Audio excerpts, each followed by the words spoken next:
Okay, it's lovely to see everybody this evening, and our speaker is Mike Neville, who's going to talk tonight about crime and craft. I don't quite know whether I should say with or involving the Masonic village. So, good luck. Rather like Dave Allen, I'll keep my drink by my side. So, good evening, everybody. Thank you to Russell and Mark for organising this. As has been said, my name is Mike Neville. Despite my Lancashire accent, I did live in Streatham. I lived at the police flats in Carew House. I was a detective inspector at Lima Sierra, the old Streatham here, and Mrs. Neville II actually worked there as well. So I'm on number 4 so far. But I do get on with Mrs. Neville II, in so much so that I got her to look after the children for Mrs. Neville III. But I'm going to take you through, I'm a sort of crime historian, and I'm a Masonic historian, and I'm going to take you through some interesting cases. I have found some Streatham links. Indeed, I don't know if you know this, but there actually is a lodge at Croydon called St Leonard's Streatham. But it included some really dubious individuals. There was one character called Alec Layton, who was on a Panorama show, who was a corrupt detective sergeant, so bad. He was invited to my lodge, and somebody had to say to the guy, never, ever, ever invite that bloke to our lodge again. So that's so. But anyway, so I'm going to tell you some interesting stories tonight. So let me flick through. So I'm going to tell you about tonight some goody Masons. There are some good ones, including Russell down there. I'm going to talk about some top detectives who were Masons. Some innovators in forensic science. Some of the most key moments in forensic science have been designed by Masons. Some scoundrel Masons, that's what we all want to hear about. Some very wicked criminals who were Masons. Some sex and scandal, because I know that's what the ladies like to hear about. Some Streatham connections, and at the end there will be a test. Ladies v. gentlemen. Okay, so there will be a test to make sure he's been listening. So, if we look at the case that's been most associated with Freemasonry, it is possibly Jack the Ripper. And so I'm going to give you a short talk on this. If you invite me back, I can give you a full talk on about 40 Masons who belong to 60 lodges who were involved in this case as witnesses, as detectives, as police officers, as coroners, and also as suspects. But I'm going to give you a quick overview of this. So it actually, the Autumn of Terror was in 1888. And I don't know if any of you have read this book, Jack the Ripper, The Final Solution by Stephen Knight, or you may have seen the film with Johnny Depp. Anybody seen that? So you've seen the film with Johnny Depp. So what it says in the film with Johnny Depp is that Prince Albert Victor was the son of the Prince of Wales, the future Edward VII, and the grandson of Queen Victoria, so heir to the throne. So Prince Albert Victor was the provincial Grand Master of the Masonic province of Berkshire, and his father, the future Edward VII, was the Grand Master of Freemasonry in 1888. In the press, he was known as Dirty Bertie or Edward the Caresser. But what's said in this book and on the Johnny Depp film From Hell is that Prince Albert Victor married a Roman Catholic, which we can't have any of that going on. My grandmother wouldn't have any of that, which is illegal. And he had a child, and the prostitutes knew about it, and there was a Masonic conspiracy to bump them off. The only problem with this story is that the 3 people they name, only one of them was actually a Freemason. So we don't really know how many murders there were. The current thinking is there was 5 murders between the end of August and the Lord Mayor's show, which is in November. But there could have been 4, there could have been 30. And of course, in those days, there wasn't much forensic science to link things together. But who were the Freemasons involved? Well, the Commissioner of the Police at the time of the murders certainly was a Freemason. Sir Charles Warren had been a Royal Engineers officer. He was initiated at a lodge in Gibraltar. He'd actually dug under the ruins of King Solomon's Temple, and he was the District Grand Master in Singapore. So he was a very, very high-ranking Freemason. This man here, Wynne Baxter, was a Sussex and London Mason. He was the coroner for 3 or more of the victims. He's probably and he also was the he was also the coroner for the Elephant Man, bizarrely, who was rescued. The Elephant Man was rescued by a Freemason, Dr. Treve, if you've seen the film. But he was he's the greatest evidence that there was no Masonic conspiracy, because he criticised police officers who were involved in this investigation, both Mason and non-Mason, as bungling and stupid. So it's nice to know that the Metropolitan Police has never changed. And also this man here, Polydore de Keyser, the Lord Mayor of London, was from Belgium. We can forgive him that. But he was also a Freemason, and he was the mayor until the day of the last killing. And this man here, George Lusk. George Lusk was a Freemason in East London, and he was also what's called the chairman of the Vigilance Committee. Now, on the right-hand side, you can see a portrayal of him. That's in the Michael Caine version of Jack the Ripper. And he's portrayed as a sort of communist agitator. He was really, in reality, a shopkeeper who banded together with other shopkeepers who thought that women being murdered in a really brutal way was bad for business. But after the Catherine Eddowes murder in Mitre Square, 2 weeks after it, he received a letter. And when he opened the letter, there was a small package which contained half a kidney. And the letter is there, you can see it on the middle, and it's from hell, which is where the film gets its title from. Dear Mr. Lusk, here's half a kidney, other half I fried and ate. Now, this letter to me is living proof that Jack the Ripper was not a Mason. Because if he was writing to Brother Lusk, surely he would have put, yours sincerely and fraternally, Jack the Ripper, which he obviously didn't. So we can see that there's outstanding proof. But let's have a look at this. Is the fact that there are 40 Masons involved in this case in various roles, is it proof of a Masonic conspiracy, or is it really that in Victorian times it was fashionable to be a Freemason because, of course, the Prince of Wales was the Grand Master? I suggest that it is the latter. But here, this man here, this is Chief Inspector Donald Swanson. Donald Swanson was a Freemason in Scotland, in the very north, in the Highlands, and he came to London and joined the police. And he was also what they call a Mark Mason in London. In modern day terms, he would be called the Senior Investigating Officer. And he was charged at the yard to manage all the paperwork and report direct to the Assistant Commissioner. The Assistant Commissioner, strangely enough, is one of the few police officers involved in this who is not a Mason. But what I want you to consider is, when the Assistant Commissioner retired, he wrote his autobiography. And in his autobiography, he said this: unsolved murders in London are very rare, and Jack the Ripper is not in this category. And then he puts, I cannot name the killer. And he signed a copy of this autobiography, and he gave this to Brother Swanson, Chief Inspector Swanson, as a gift. Now, about 100 years later, Swanson's great-grandson was flicking through the book, and he noticed a number of pencil notes that his great-grandfather had made. And when it said, I cannot name the killer, it said, Kosminski was the suspect. So who was Kosminski? Well, Aaron Kosminski was a Polish Jew who lived in the East End, a man of little consequence. Now, what I want you to consider is how the police solved crime in 1888. They had no fingerprints. That was not until 1902. It was actually a Freemason who was the first fingerprint expert. They had no DNA. That was literally 100 years later in 1988. They had no CCTV, my sort of area of expertise. They had photography.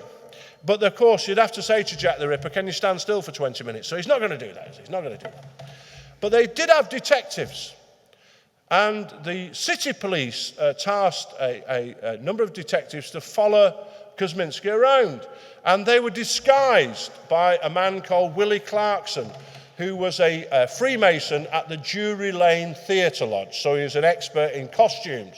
So he disguised the city detectives as EastEnders, chirpy Cockney sparrows, and they followed Kosminski around for 3 days. And every day they found him masturbating in public. Now, if you're not sure, that's not right. So if you are doing it, you must stop. But jokes aside, he was mad. And there's nothing, in those days, there's nothing they could do with a mentally ill suspect, and they simply placed him in an asylum. Now, in the middle of that image, you can see a shawl. Now, that shawl is said to have belonged, because there is some dispute, said to have belonged to Catherine Eddowes, who was allegedly the fourth victim. And on that shawl, they found blood, which by mitochondrial DNA, they can link to one of her relatives who's alive today. They've also found semen on there, which they can link by DNA to somebody who's related to Kosminski today. But the trouble is, it's a 1 in 10,000 match. And if you deal with murders, it's a 1 in a billion match. But if it has been solved, it was solved by Brother Swanson there, Chief Inspector Swanson. Now let's look at some other Masonic goodies and baddies. And this here is Chief Inspector Walter Dew here. So this is Crippen. If you remember Crippen, he chopped up his wife, as you do, removed the limbs and the head so there's no distinguishing features, and fled with his lover on that ship there. You can see the top centre, the SS Montrose, bound for Canada. And at that time, of course, the telegraph was a relatively new invention. The telegraph on that ship was invented by a brother Cook, who was a Durham Freemason. And this was the very first time ever a captain of a ship was able to send a message to the shore to say, I believe the murder suspect is on board my vessel. This was received at the yard, who sent out Walter Dew, Chief Inspector Walter Dew. When he was a young PC, he was on the Jack the Ripper inquiry. But this is his most famous case. He boarded a faster ship and intercepted the Montrose in the St. Lawrence River. And Crippen was arrested and he was brought back and hanged, partly due to the evidence of another Freemason who we'll see in a minute. And this is probably the most famous Masonic case. This is Frederick Seddon. Frederick Seddon was a Mason from Liverpool. And who could believe that a Scouser would be involved in crime? I'm from Manchester, so you'll have to forgive my prejudices. I know what they're like. But Frederick Seddon made his way via Buckingham, where he was also a Freemason, to London, where he was an insurance man. He was quite a greedy character. He liked to collect all sorts of money, but particularly gold coins. He fell in with Eliza Barrow, who you can see on the right-hand side, and she owned the Buck's Head pub, which if you still go to Camden Market, there it is today. She owned the shop next door and also had a good collection of gold coins. And Seddon said to her, look, you've got so much to worry about. You've got property, pubs, gold coins. You don't need this. Come and live in my house. And you can see the house there is still standing in North London. We'll feed you every day. We'll give you an allowance every week. And we'll look after you for as long as you live. Which, of course, is not very long at all. Because what he does is he buys some fly paper, he extracts the arsenic, he puts it into that medicine bottle on the right-hand side. The original one is still in the yard today. And he gives her one massive dose of arsenic and kills her and buries her in a commoner's grave. Now, for any gentleman here, if you are thinking of bumping off the wife, this is the wrong way to do it. It's very suspicious. I'm going to show you the right way in a minute, okay? So bear that in mind. The relatives come knocking at the door. We've come about the pub and the gold coins and the shop. Get lost, they're all mine. So they're not satisfied with this answer. So they go to Scotland Yard. Who do they call in? They call in Dr. Bernard Spilsbury, you can see in the centre, and to the left you can see Dr. Henry Wilcox. These are the most eminent pathologists of the day, and they are both Freemasons. Spilsbury invented the test for arsenic in the Crippen case. He also went on to deal with all sorts of famous cases like the brides in the bath. Wilcox was the first man to invent a test for human blood. Until 1911, they could only say that blood is from a mammal. He also dealt with the very first death of a woman on a railway, which happened outside the Merstham Tunnel, if you ever fly down to Brighton. But the two of these, Spilsbury and Wilcox, they exhumed the body and, of course, quickly found that she'd been killed with arsenic. And Seddon was brought to trial at the Old Bailey in front of His Honour Sir Thomas Bucknell, who you can see there, who was also Right Worshipful Brother Bucknell, the Provincial Grand Master of Surrey. So you now have the Mason accused of murder in the dock and a very, very senior Freemason presiding over the trial. And he is found guilty.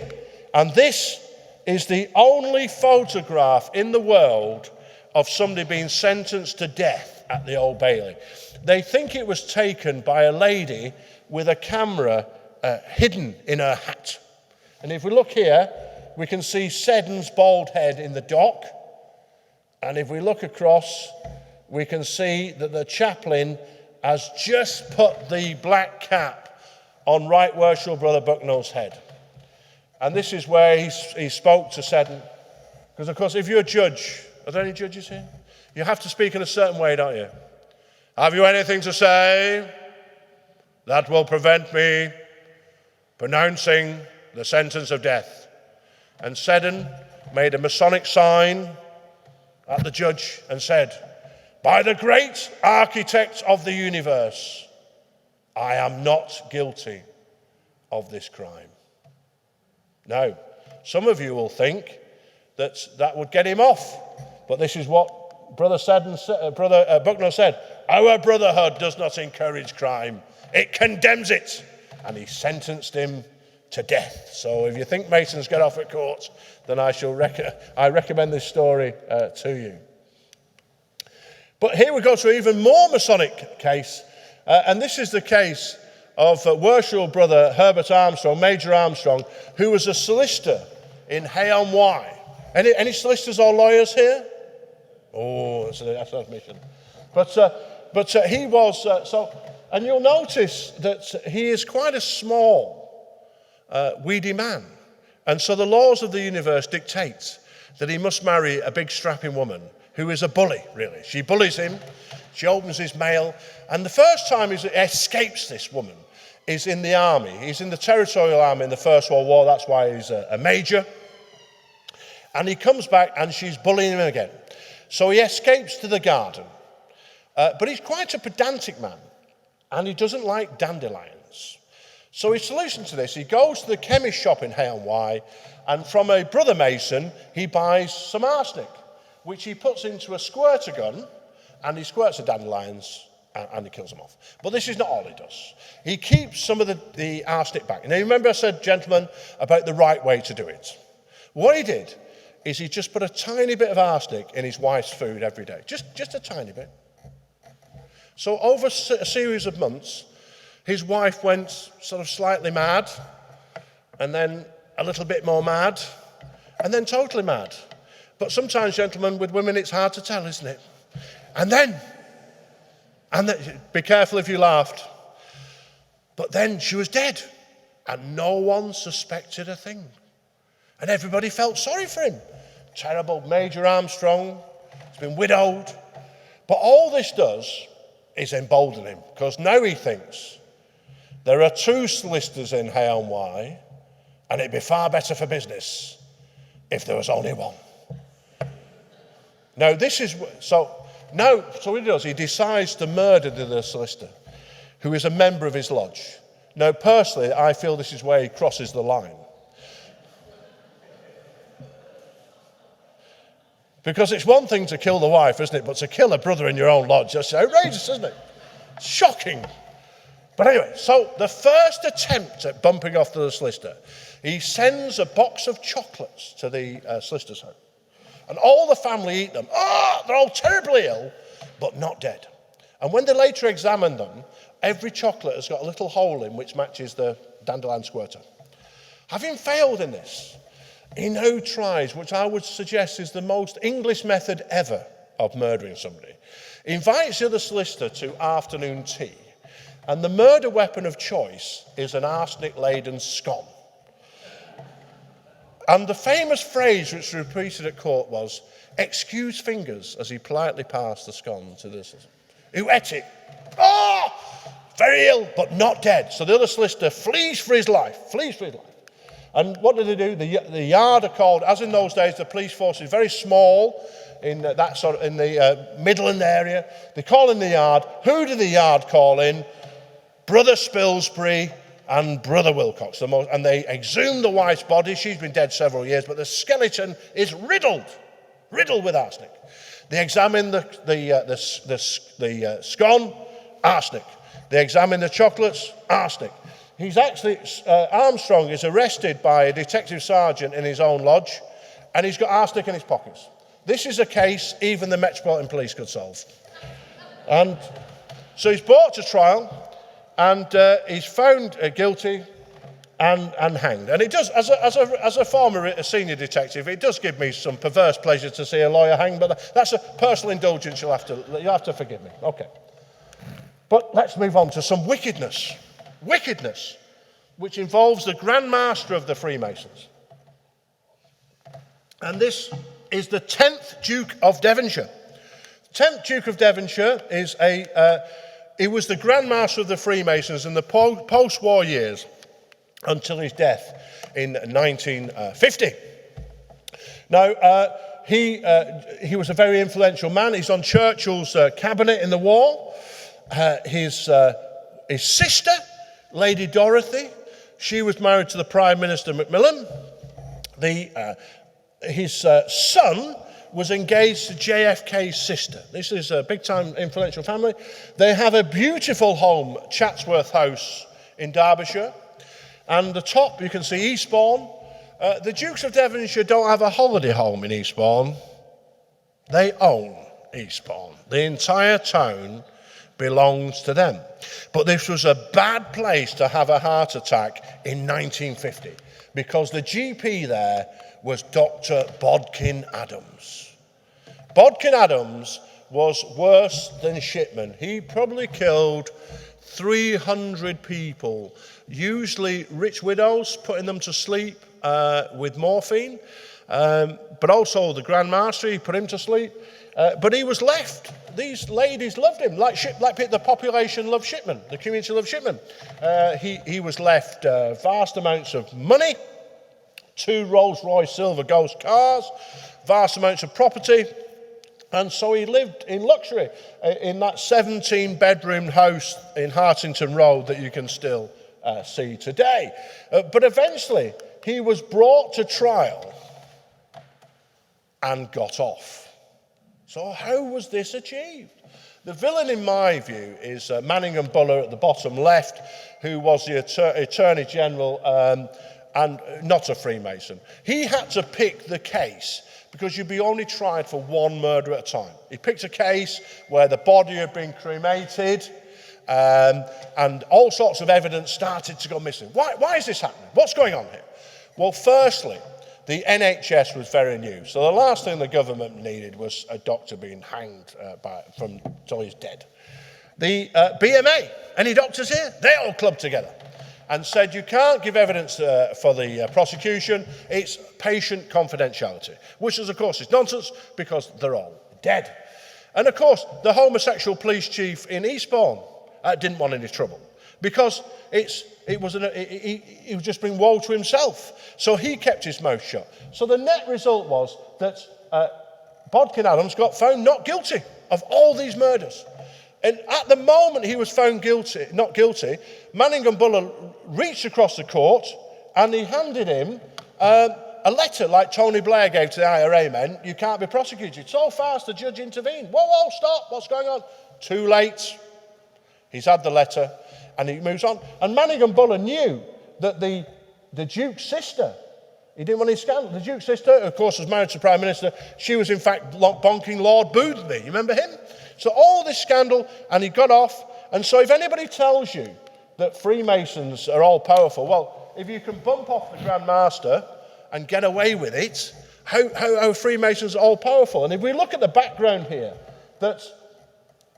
why was he killed? With the old ladies, you could say there's some kind of greed elements, motive, money. But we found with Shipman, there was more to it than that. Shipman liked to control who lived and died. But Bodkin Adams was a member of a very strict Protestant sect called the Plymouth Brethren. And if you look on their website today, it says, Freemasons are the devil and all this sort of stuff. So, as I say, if you think Freemasons are all powerful, they're not at all. But let's now go to Ruth Ellis, who's got the last lady woman ever hanged. And of course, she's got a Streatham connection because she worked at the nightclub, which was, of course, we knew as Caesar's Palace or whatever you did in your day. But she was born to a very working class background in Rhyl. Have you ever been to Rhyl? It's awful. In North Wales. But there's a connection there as well. But if you know Ruth Ellis, she had an abusive relationship with David Blakely. David Blakely was from a very, very different background. He was an army officer in the Highland Fusiliers, racing car driver, but they had a most tempestuous relationship. And it came to a head on Easter Sunday, 1955, when she thought he was having an affair.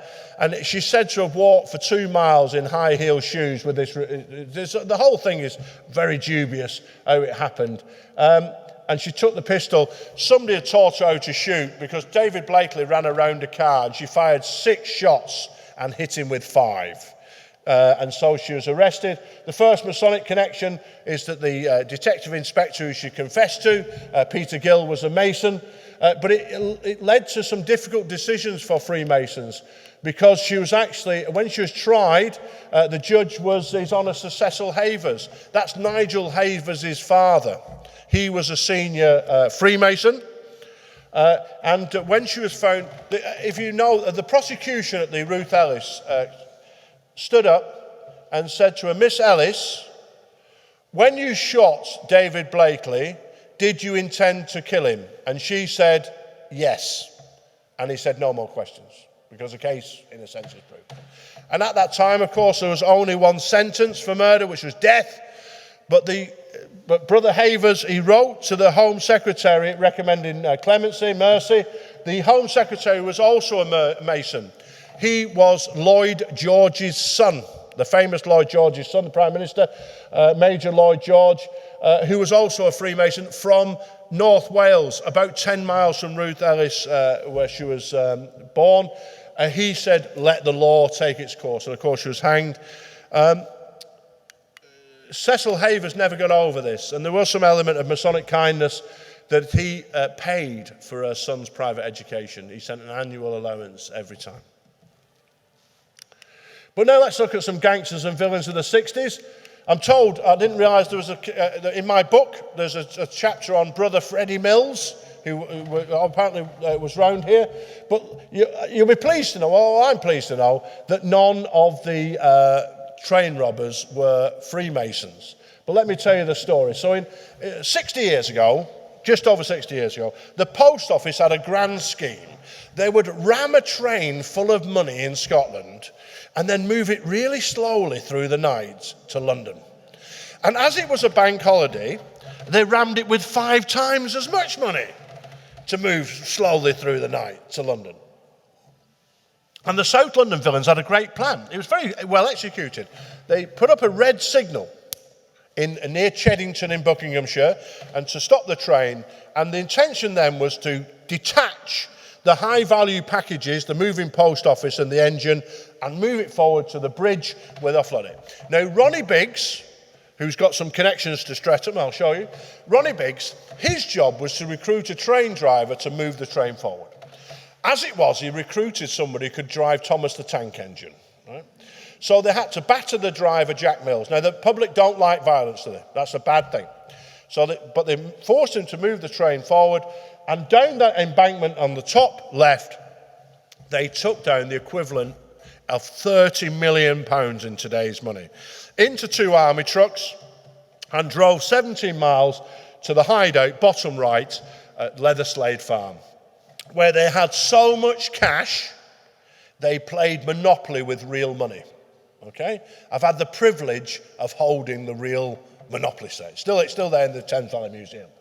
Now, and the second mistake, they think, after listening to the radios, the police are onto them. So they flee the farm and don't burn it down. So it's an absolute harvest of fingerprint evidence. So the first Masonic connection is PC John Woolley.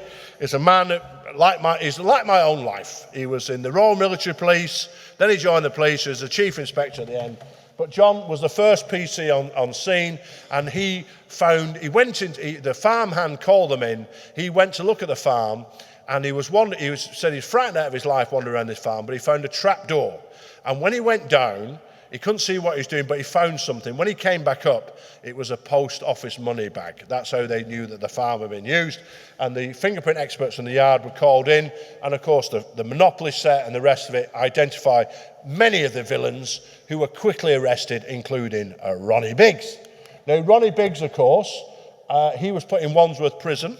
But he jumped over the wall of Wandsworth Prison on a ladder and climbed onto that furniture van and fled. I mean, who could believe somebody could escape so easily from Wandsworth Prison? It's just as well we live in a better world, isn't it, really? But of course, and then he flees to Paris. He has plastic surgery. And then he goes to Australia. But here is a Streatham connection. Because in Australia, they thought they nearly arrested him in Australia, but they found a load of clothes in this flat, but they'd been made by George Dolan, who was a tailor in Streatham, mayor of Wandsworth, and for whatever reason, he put the person's name in a hidden area in their inside pocket. So they're identified as Ronnie Biggs's suit by a Streatham tailor's efforts there. But of course, we all now know he went to Rio. He ends up in Brazil. But what I want you to imagine, we all know that now, but let's imagine it's 1970 and you don't know that. You were at the yard and officers were being tasked around the world to find him. Now, Detective Sergeant Brian Marshall was a Gloucestershire police officer attached to Scotland Yard and a Freemason. And I spoke to Brian, and he was having a love affair with a Brazilian dancer. No bad thing. So he engineered that he would go to Rio to make some inquiries, which is a sensible move. But as he said to me, I went abroad 30 times with the police. He said, look, I was on my own sometimes, so I had nothing to do. So when I got my orders from the yard, go to Rio, I went to the United Grand Lodge of England in Covent Garden, and I said, is there a lodge in Rio where I can go? And they said, of course there is. And it's full of Englishmen, expats. So Brother Brian goes to Rio. He's looking for Ronnie Biggs, and he's getting nowhere. And so he goes to the lodge meeting, and at the lodge meeting, he said, has anybody met any new English guys in town? And one of the brothers at the Masons meeting said, yes, there's a chap called Michael, who's a carpenter, does odd jobs. So Brian Marshall thought, well, Biggs was a chippy, So he arranged to meet this man at the cafe by the statue of Christ the Redeemer. And as he was coming up the hill, the man, Brian thought, well, it does look like Biggs. But he didn't know, of course, that Biggs had plastic surgery in Paris. So what they did, they sat down and had a cup of tea together, and Brian Marshall discussed some fictitious work. And when they finished, the man left, And Brian Marshall got the cup and saucer he'd used, he ran them in his bag, he ran down the hill to the British Embassy, and they flew them to Heathrow, and the cup and saucer was couriered to the yard, and the fingerprint expert said it was Ronnie Biggs who had his hands on that cup and saucer. So you can change your face, but you can't change your finger mark. So it's a Freemason who found Ronnie Biggs in Rio. And here is another connection, of course. So this is Charlie Wilson, who was the treasurer on the job. So he decided what whack you got, the share. You got £150,000 each, which is a lot of money in '63. Bear in mind, my mother's first house in Bolton, brand new semi-detached, was £2,500. So you can see what £150,000 is. But Charlie Wilson was shot. This money from the Great Train Robbery has financed so much crime and wickedness over the decades. But he was shot in Marbella, but he's buried in Streatham Cemetery. I don't know if you knew that, but that's a train robber local to here. Now, what about these two here? Freemasons, you think? They're not. But I always say to the Freemasons, they make a very good treasurer and charity steward. You'd get loads of money out of them, wouldn't you? But they weren't. But see, just to remind you, the Cray twins. So, of course, Ronnie, who's at the front, is completely crazy. He shot George Cornell in the face in the Blind Beggar pub. And Reg, he stabbed to death Jack the Hack McVitie in a flat in East London, and his body's never been found. But there's a good Masonic connection. Well, first off, they're represented by a QC who was a Mason who believed they were innocent. So I think that's a bit of upper-class naivety from a grammar school boy from working-class background. But the best Masonic connection is they were captured by a Freemason, Brother Nipper Reed. So, and I had the honour of meeting Nipper Reed before he died. He died a couple of years ago. And he was saying to me that you see all these films of the Cray twins and they've been surly and rude to him. He said, in reality, that never happened. He was always Mr. Reed. So as a Mason, I take great pride. It was a Freemason who brought the Cray's reign to an end.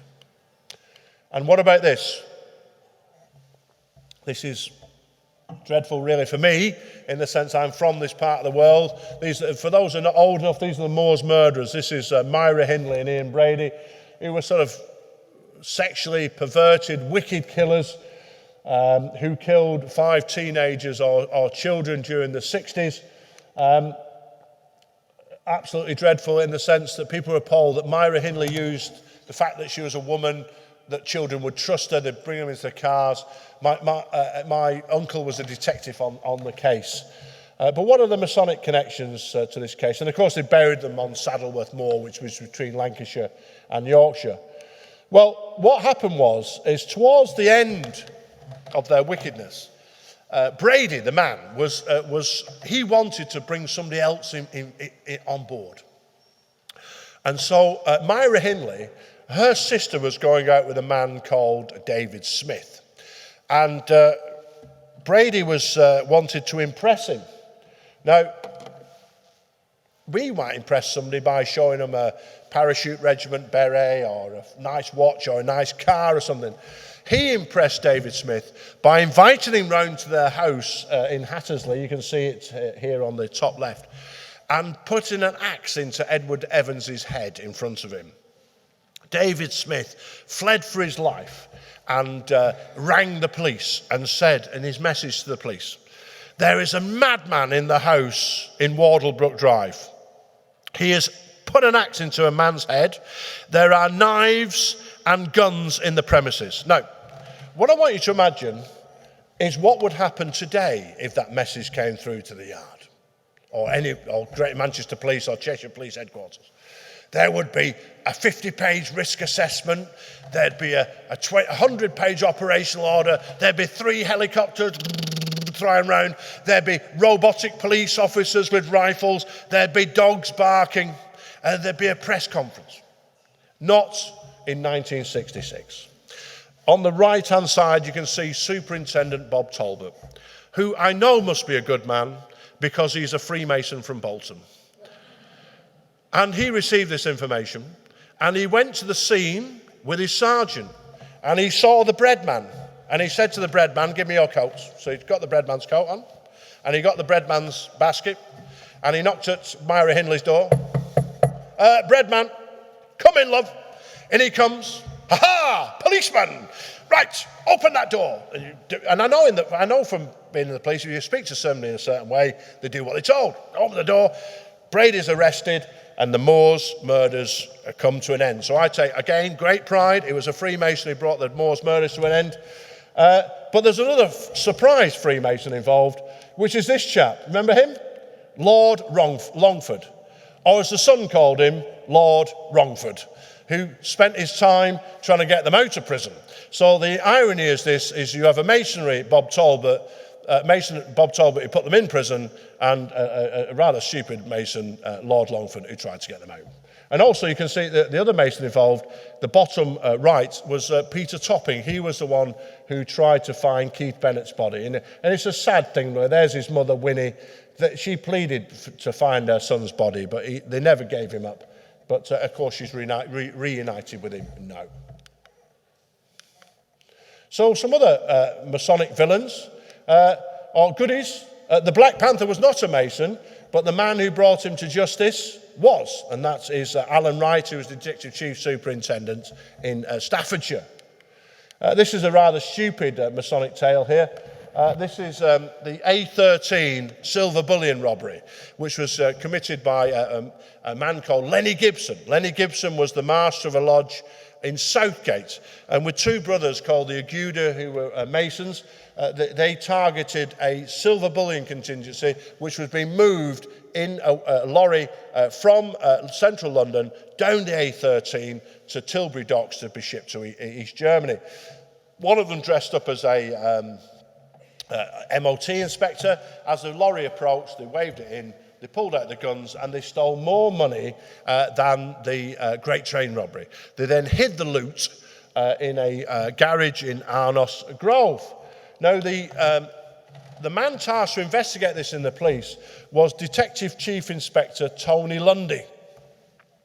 Now, there's various books on Tony Lundy, which say he was the best detective ever at Scotland Yard, and some say he was the most corrupt detective at Scotland Yard, and this has never been proved either way. But what I do know is that Tony Lundy was a Catholic from Wigan, and he was obsessed that Masons were stopping him being promoted. So he believed there was a Masonic conspiracy not to promote him.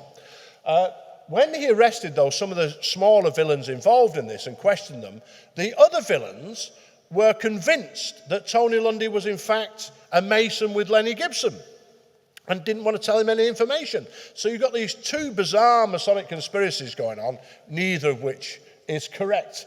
In the end, Brother Gibson and the Agudas were found guilty of robbery and sentenced to 10 years.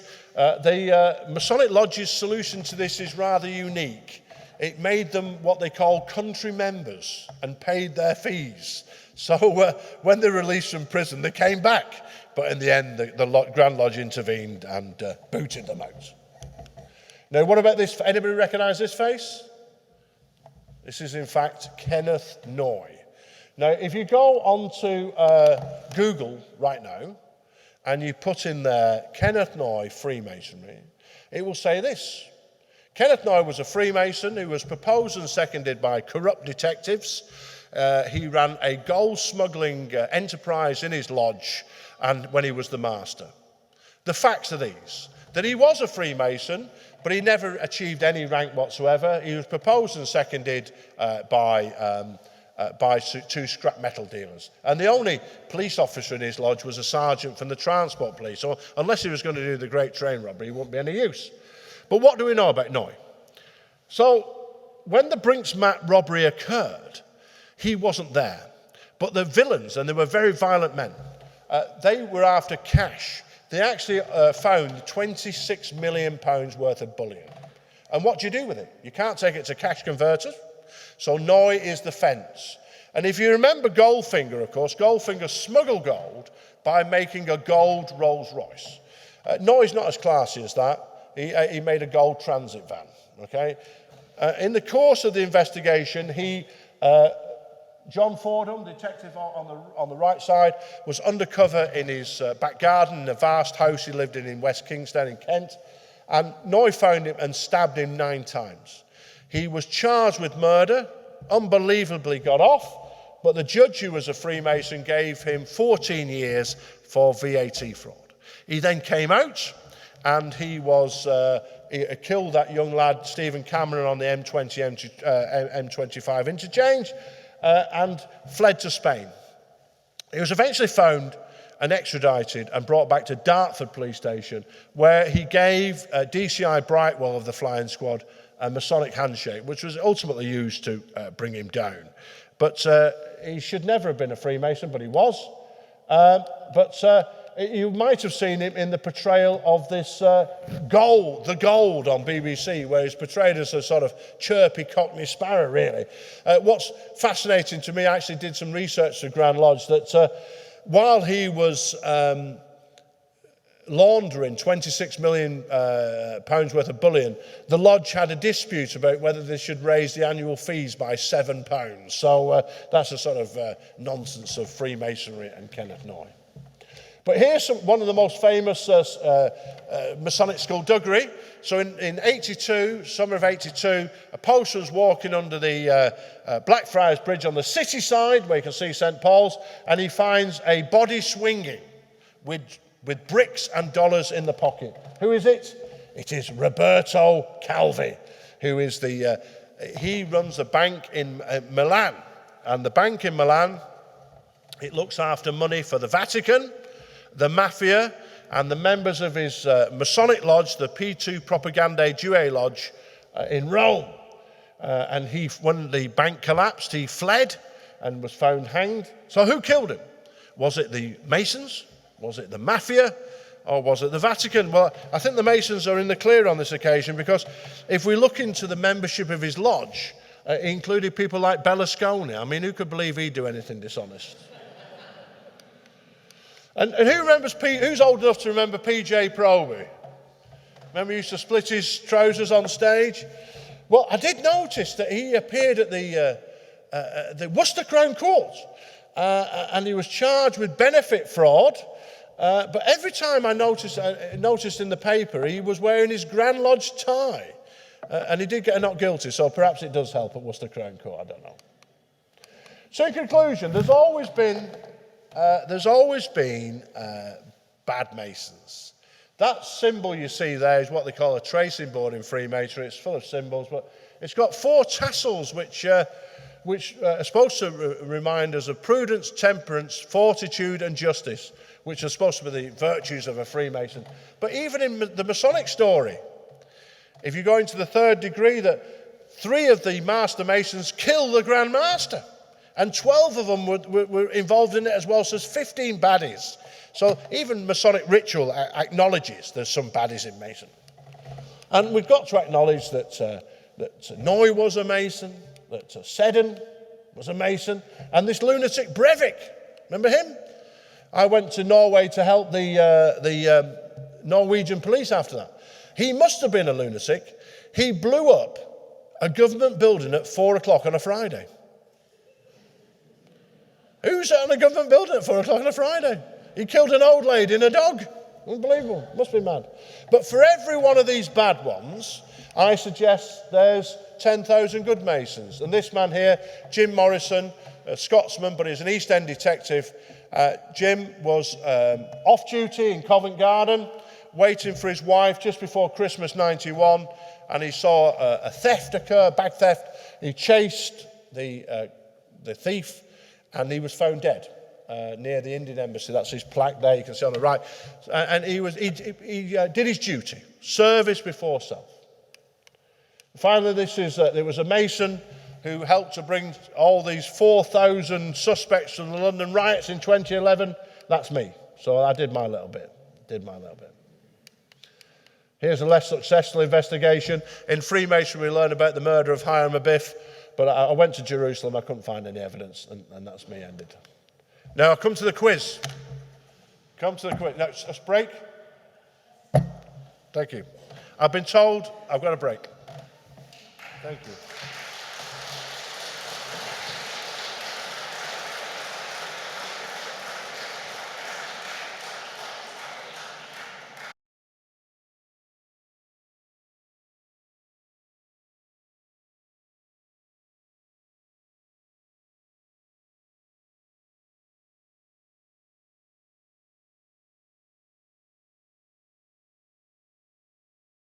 Thank you.